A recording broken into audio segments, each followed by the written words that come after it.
Sports proudly presents exclusive coverage of the Bowl Championship Series. During the next 3 days, the nation's elite programs and marquee players will compete in the Bowl Championship Series. Friday night in the Tostitos Fiesta Bowl National Championship game, #1 Miami, behind Heisman finalists Willis McGahee and Ken Dorsey, look to extend their 34-game winning streak against #2 ranked 13-0 Ohio State. A Hurricanes win would secure their standing as one of the greatest dynasties the sport has ever seen. Tomorrow night in the FedEx Orange Bowl, it's the Heisman Trophy winner, USC's Carson Palmer, against Heisman Trophy runner-up, Iowa's Brad Banks. It's a classic Big Ten, Pac-10 matchup, but this time the co-champions from each conference meet in South Florida. Later tonight in the Nokia Sugar Bowl, the Georgia Bulldogs make their long-anticipated return to New Orleans. Their opponent, ACC champion Florida State, and their legendary leader, Bobby Bowden. But we begin the BCS with the Rose Bowl game presented by PlayStation 2, which for the first time welcomes Oklahoma. Laying in wait for the Sooner invasion is Washington State's record-setting quarterback, Jason Gesser. It's West Coast finesse against Big 12 brawn in the granddaddy of all bowl games. 4 games, 3 days, 2 undefeated teams, 1 national champion. And Bob Stoops knows all about that national championship trophy. He's hoisted it as head coach of Oklahoma. Mike Price, of course, this will be his final game after what seems like a lifetime at Washington State. Jason Gesser, he must depend on him. Well, Mike Price, it's good that he can be on the field today, but it is critical that Jason Gesser get on that field because he's a great passer. Oklahoma lost 2 football games. In those 2, they gave 8 touchdown passes. Jason Gesser, a great deep ball thrower, and he has 3 marvelous receivers to throw it to. And the Oklahoma Sooners right now are a team that is just happy to be in this game for one reason. They've never been there before. They're very fired up, and Washington State has to look out for that. Our guys who will call the game, Brent Musburger and Gary Danielson. All right, John, thank you very much. It is a Chamber of Commerce day in Pasadena, California. In other words, folks, perfect weather here today. Happy New Year, everybody. I'm Brent Musburger. Oklahoma is so happy to be here. Washington State, as John told you, they've got a coaching story. Mike Price is leaving for Alabama after this game. Bill Doba, his longtime assistant, takes over. But we asked Mike, why stay and coach the Cougars in a Rose Bowl? Well, I'm putting my neck out there on the line. But I'm not doing it for the fans. I'm not doing it for the media. I'm not doing it for the money. I'm not doing it for anything other than the players. In my opinion, and the players' opinion, and the assistant coach's opinion, think it's in our best interest if I coach the game. And it is. Well, Happy New Year to you too, Gary. And what about the impact on this game of Mike Price leaving? Early and all through the practice, I don't think any. But remember, Washington State has come from behind in every game but one. And they're going to have a beast in this game because athletes don't like to blame themselves, and they got a built-in excuse. Something they're going to have to fight all game, and Mike Price must deal with that. The other Cougar story, the injury suffered by Jason Gesser. Jack Aru caught up with the Washington State quarterback as he stepped off the bus. Last time you came into this stadium was about a month ago, and you were only at about 40% with a knee and an ankle. What about today? I'm about 80%. I'm about twice as much as what I was last time. So I'm trying to do twice as much as I did last time I came to the stadium. Jason, thanks. No problem. So, Gary, how does that impact the offense?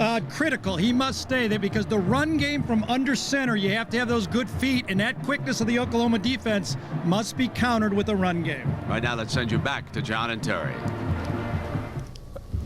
All right, guys, we'll rejoin you in a moment looking at that game. Now, Terry, obviously Mike Price is going to Alabama. He made the decision to stay his part. You've been in a position like that where you had to leave your team. It's difficult on you coaches to do that. It sure is. There's not always a best thing to do, and it's sometimes best to move on. But in this case, him staying and bringing his assistants and keeping them there, they are able to keep and maintain the game plan and the status of that situation. Yeah, everybody wanted them there. That's the point. Everybody should put out. The players and the other coaches wanted them there. Elsewhere, representing the other 2 marshals of the game, Art Linkletter and Bill Cosby. And this year's queen is Alexandra Wusedich. And today's national anthem on cue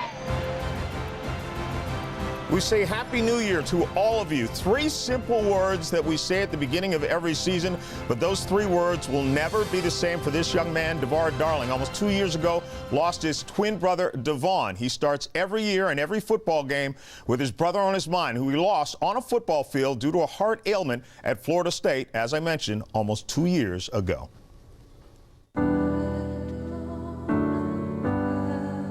Sometimes I just wake up in the middle of the night and just start crying.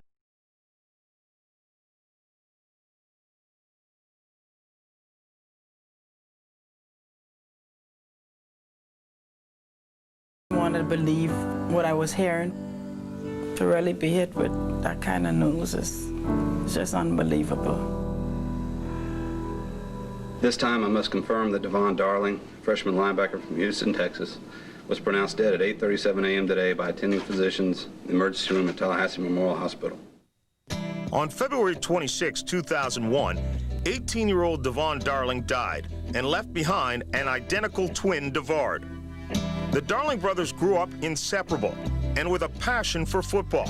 When the time came, there was never a question whether they'd go to the same school.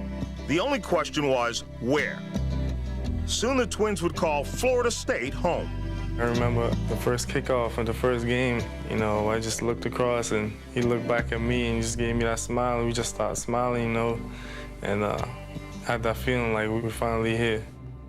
Devon and DeVar were enjoying their freshman year at Florida State when one would be stripped from the other. DeVar hardly had time to grieve when the news came that Florida State would no longer allow him to play for fear that he too would share his brother's fate. A devastated DeVar asked for his release. It was like going through the whole recruiting process all over again. And then, you know, I had this thing over my head, oh, Florida State didn't clear him, why should we clear him?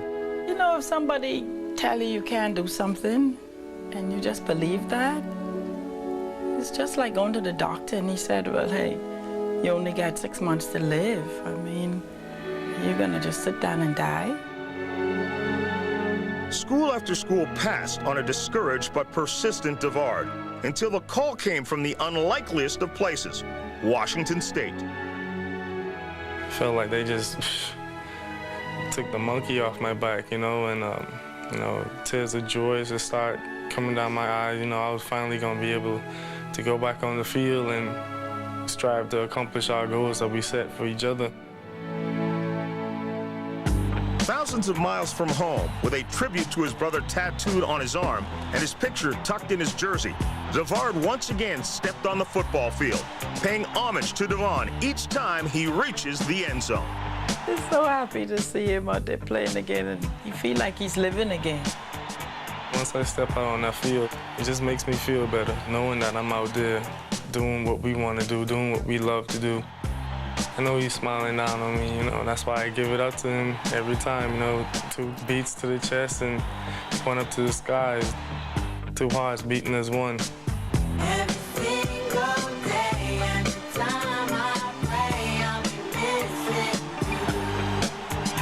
Inspiring story, and keep in mind, Florida State had an investigation, the coroner as well, and to this day, they're not sure exactly what happened to Devon. They just know his heart stopped, no real reason for it, and because of that, it was taken out of your father's hand on how he could handle it. Yeah, still, it was probably the most devastating experience he's had to go through in all his career. But you got to think about this young man. I've got a brother. I've got 3 brothers. I played football with my brother. Could I respond like that? Yep. Incredible experience and response for DeVar Darling. Both his mother and DeVar himself, the strength is incredible. Of course, the Rose Bowl is coming up, and when you go to the Rose Bowl, Brent, you got to visit Disney without question.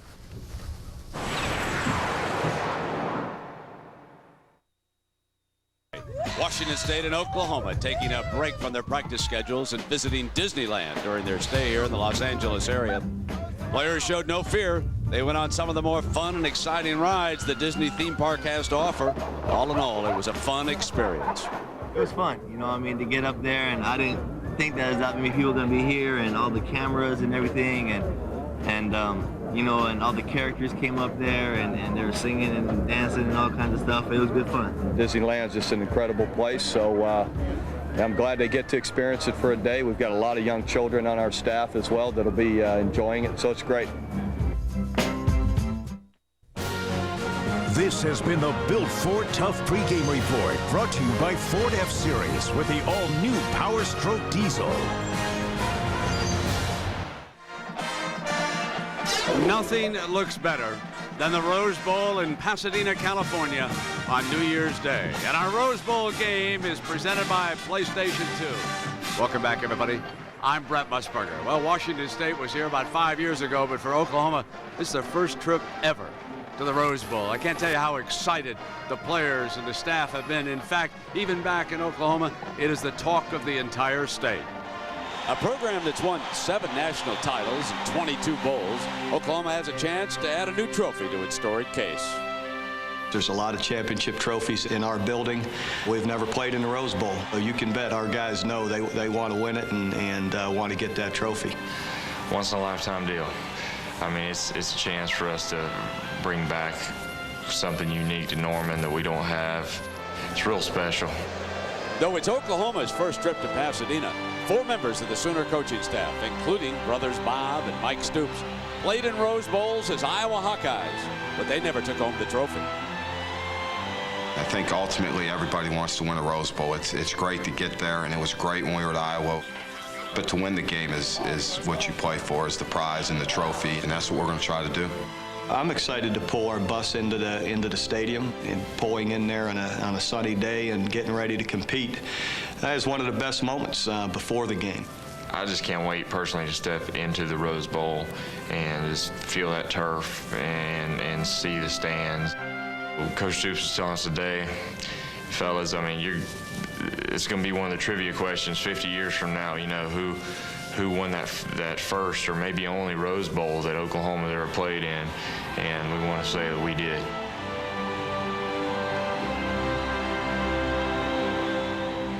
Oklahoma with all that tradition, Gary, yet there is something very special about the Rose Bowl. Yeah, you know, Brent, you're talking to a Midwest kid who grew up playing football, and we selfishly thought that was our dream growing up, and now we're proud to say that I guess that's all of college football's dream. I guess no matter how much college football changes, the great tradition of the Rose Bowl will always be here. Exactly, and I guess today, Gary, we could call this Mr. Rogers' neighborhood, if you will. He is one of our 3 grand marshals, and he will represent Art Linkletter and Bill Cosby at the beginning of the football game. This year's queen is Alexandra Usetich.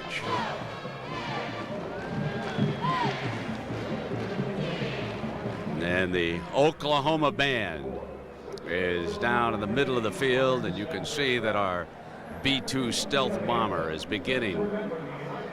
And you can see the support planes that are coming in, because the flyover will be performed by the stealth as the air show continues up above.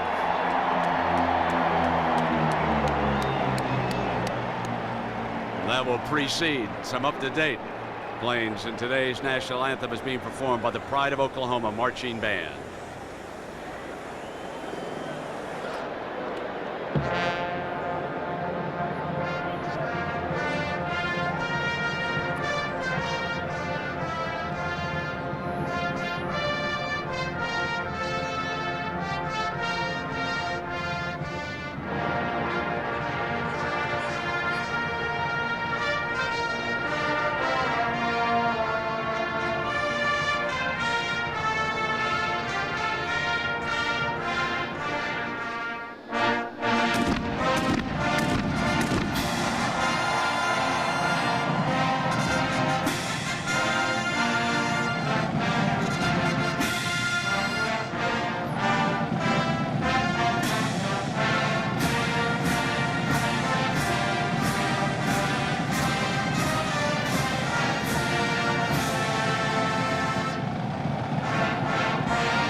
The stage is set.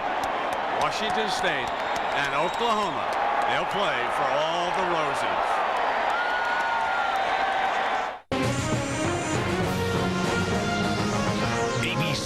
Sports proudly presents Game 1 in our exclusive coverage of the Bowl Championship Series. A little less than a month ago in this very stadium, a battered and bruised Washington State quarterback Jason Gesser showed the country how special he was, turning in a courageous performance against UCLA and earning Washington State a trip to the Rose Bowl. That game symbolized Gesser's college career. Painful injuries could not stop him from shredding the school record book. But today, the Washington State signal caller and his high-flying offense will be looking down the teeth of one of the country's hardest-hitting defenses. The Oklahoma Sooners are writing another chapter to their storied history by making their first Rose Bowl appearance. The Sooners arrive in Pasadena armed with a pair of defensive All-Americans in Tommy Harris and Teddy Lehman, cut from the same mold of Leroy Selman and Brian Bosworth. This attacking Sooner defense will be put to the test by a Cougar aerial assault, hoping for their first Rose Bowl victory in 87 years. Offensively, the Sooners turn to their elusive playmaker, Quentin Griffin, whose breakaway speed and tough inside running could give the Washington State defensive front fits all day. 2 touchdowns on the day. Washington State would get the ball back, 3 and out, and they get this. Antonio Perkins had 2 big punt returns wiped out in the first quarter. This one not wiped out. 51 yards the other way. Oklahoma up 17-0. 2 touchdowns in less than a minute. Can't happen for Mike Price. We're that close. 1 second, we step out at the 10-yard line. The next thing you know, you're 17 points down. All right, third quarter, 20-0, and Jason Gesser must have a Kiss Me I'm Hawaiian sticker on his hat. Blown up by Teddy Lehman, then just smothered by Jonathan Jackson. Gesser sacked 6 times. Sooners add their first ever Rose Bowl trophy to the trophy case. But what about the NFL, Bob Stoops? If an NFL team came calling, would you listen? What does that mean? Would I listen? I don't mean that. I'm not harsh because I don't much care about that talk, and that's ridiculous. Every year every time there's some NFL rumor, everyone wants to talk about it. We just won the Rose Bowl. I got nothing to do with that. I don't need to deal in rumors and innuendos. It has nothing to do with me, and so so I'm not interested in anything. I love the job I have. I'm fortunate to have it, and we're proud to be Rose Bowl champs and stick that trophy in our trophy case. In their last 3 bowl games, Oklahoma's allowed just 19 points and 68 rushing yards. The Sooners have beaten opponents by an average of 12 points in those games. How dominant have Stoops' defense has been? No player has scored a rushing touchdown in a bowl game against Oklahoma since Deuce McAllister in '99.